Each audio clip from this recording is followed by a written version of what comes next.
sobrang focus ka ba sa work mo ngayon?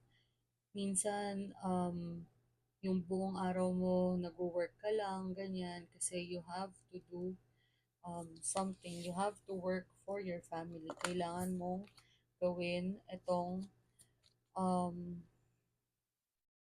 kailangan mo to gawin kasi you need to survive. Let's see.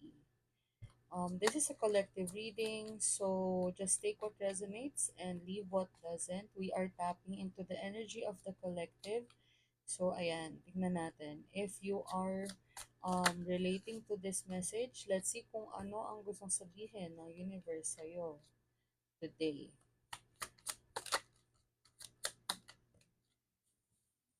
We got the Two of Swords and the Three of Wands.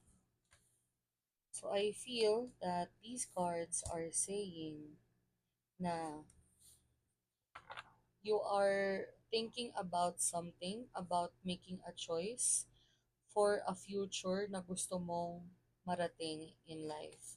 So, if this is about something related sa yung work, siguro iniisip mo na gusto mo nang lumipat ng work, gusto mong mag-iba ng career, gusto mong umalis sa current job job position mo right now kasi you are striving, you want to do something for a better future.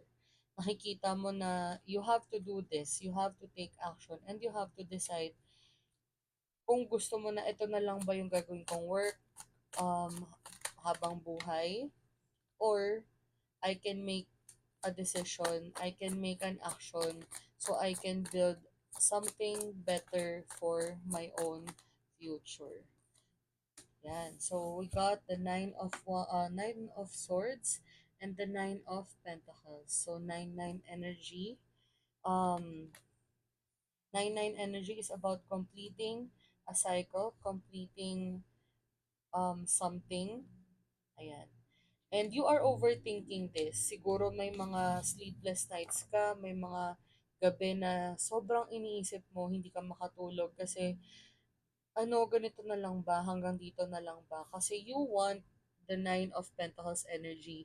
Gusto mong ma-enjoy yung mga pinaghirapan mo. Gusto mong makitang mag-grow yung efforts mo, yung tinatrabaho mo, and you want to enjoy um the life once na nag-grow itong mga pinaghihirapan mo. Kaya siguro yun yung iniisip mo, yun yung pinagde-decidean mo right now.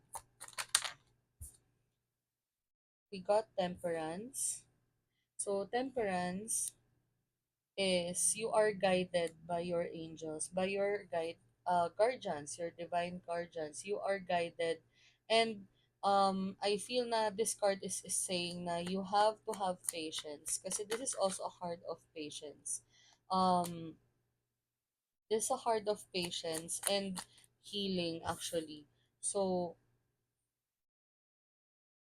I feel okay. We got the Knight of Cups, and the Knight of Cups. This is about an offer.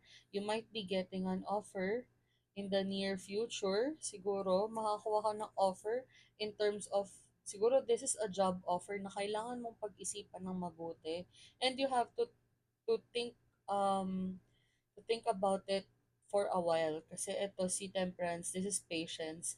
I feel na sinasabi ni Knight of Cups na before you do any actions, you have to think about it very carefully. And then we got the Tower. So kung ano man yung magiging desisyon mo, kung ano man yung pipiliin mong tahakin, it will bring you a sudden change in your life. So I feel na yun nga siguro it could possibly bring you an abundant life kasi nga magbabago itong decision na gagawin mo, magbabago talaga yung buhay mo. And ayun nga, you want to reap what you sow. Gusto mong anihin yung itatanim mo. So maybe this is a decision na magpapabago ng lifestyle mo. Ayan. If this message finds you today, I hope na nakatulong yung message na to sa'yo right now. Again, this is a collective reading, so this is the energy of the collective. Just take what resonates and leave what doesn't. Okay, have a blessed weekend sa inyong lahat. Bye-bye!